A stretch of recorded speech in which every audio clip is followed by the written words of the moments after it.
I wandered lonely as a cloud that floats on high o'er vales and hills, when all at once I saw a crowd, a host of golden daffodils, beside the lake, beneath the trees, fluttering and dancing in the breeze, continuous as the stars that shine and twinkle on the Milky Way. They stretched in never-ending line along the margin of a bay. 10,000 saw I at a glance, tossing their heads in sprightly dance. The waves beside them danced, but they outdid the sparkling waves in glee. A poet could not but be gay in such a jocund company. I gazed and gazed, but little thought what wealth to me the show had brought. For oft, when on my couch I lie, in vacant or in pensive mood, they flash upon that inward eye, which is the bliss of solitude. And then my heart with pleasure fills and dances with the daffodils. Hi, so I am doing my poetry presentation on I Wandered Lonely as a Cloud by William Wordsworth. And I looked at memorizing this the way I would look at memorizing a monologue. So I asked myself, like, who, what, when, where, why, questions, who, the poet, what, obviously wandering out in nature, when, during the day, in the 18th and 19th century, no, and why? Because artists are brooders, and being the romantic with a capital R that Wordsworth is, he of course is going to be out in nature and being lonely and feeling far off, but observing everything. And these first two lines, like, I wandered lonely as a cloud that floats on high, and just these words, this imagery, wandering lonely, the metaphor of being a cloud that's floating high above everything, all above nature, just being this observer that is removed, and then being accosted, I guess, finding themselves no longer alone, but in a crowd, and not just a crowd, a host, which is like heavenly language.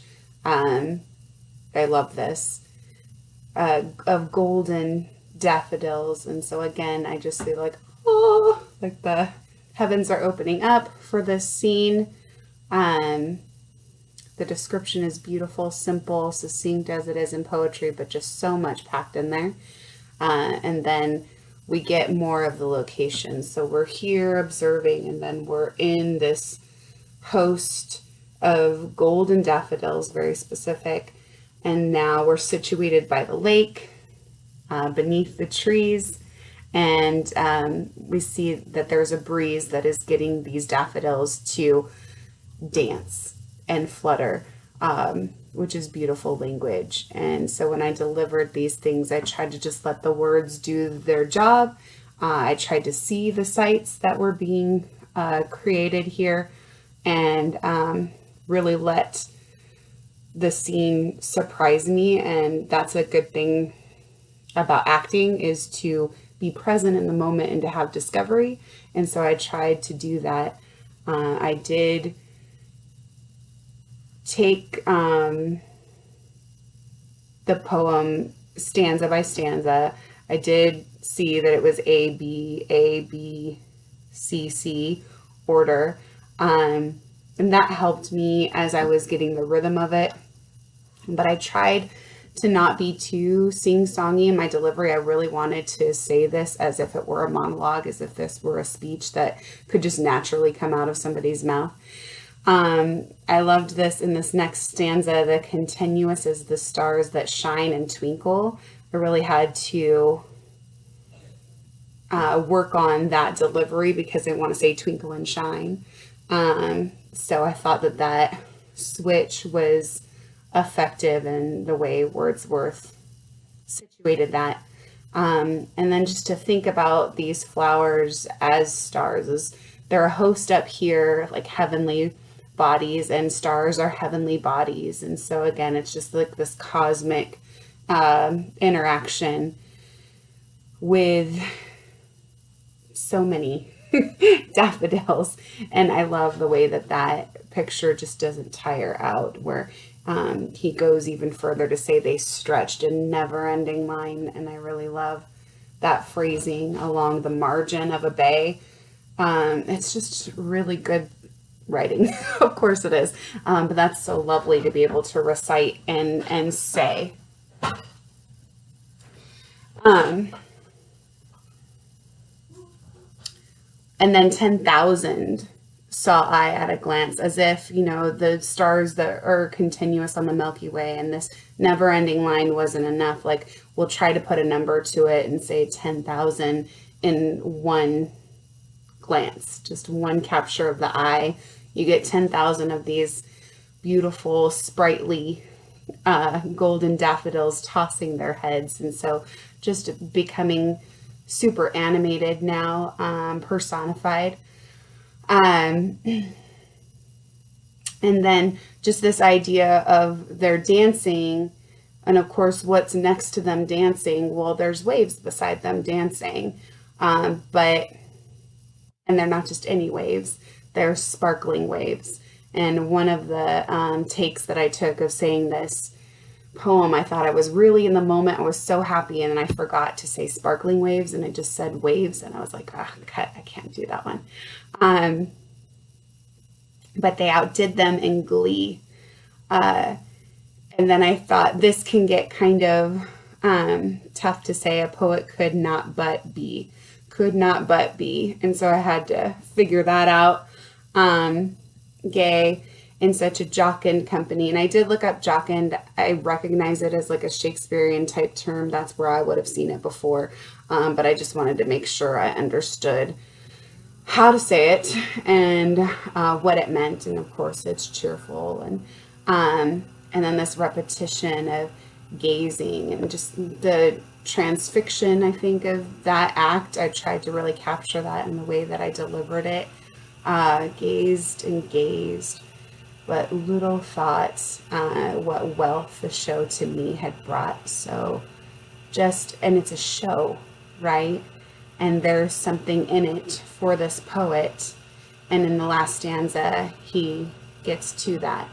And he's just saying that this sight, it stays with him and inspires him like a muse, right? So for oft when on my couch I lie in vacant, so and not much matter, just kind of zoning out, or in pensive mood. So when he's really thinking and got those theta waves going and ready to create, those daffodils are always there. And I love just this term, they flash upon that inward eye. And of course I love thinking about that. Again, I think that's that theta wave, that's that inspiration, that's that kind of musing that artists, and dare I say I, go through. And I love this tagline, which is the bliss of solitude, that profit of having that time alone to think and to ponder such things.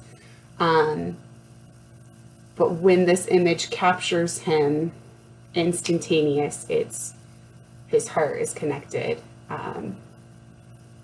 with just this sense of overwhelming, right? This pleasure is filling him to literally dance, to feel like it's fluttering and tossing with the daffodils. And I just was really drawn to this poem. I really felt like I could relate to not going out in nature. I don't do that enough. But I equated this to just the feeling of being a part of something bigger than yourself when you expect to just be alone. That is a sense that I run after, and being a Christian, that I think is the major gift of communion, and not forsaking getting together as a church. This morning I was in church and I was thinking about this poem, and it made my heart fill with pleasure to think about my daffodils would be all the congregants at my church. And we're not a big mega church, but there was at least over 200 strong there this morning, and when we're all singing and agreeing really in worship, I get that sense that this is a picture of what heaven is like. All of us in never-ending line and never-ending praise to the glory of God, get to be together doing what we're created to do. And I feel like that's what these daffodils are. I really enjoyed this project. Love that it was in week 1. I thought, all right, here we go. So just thank you for the opportunity to have some poetry written on my heart. I never thought about it that way. But I think I'd like to say I'll do it more often.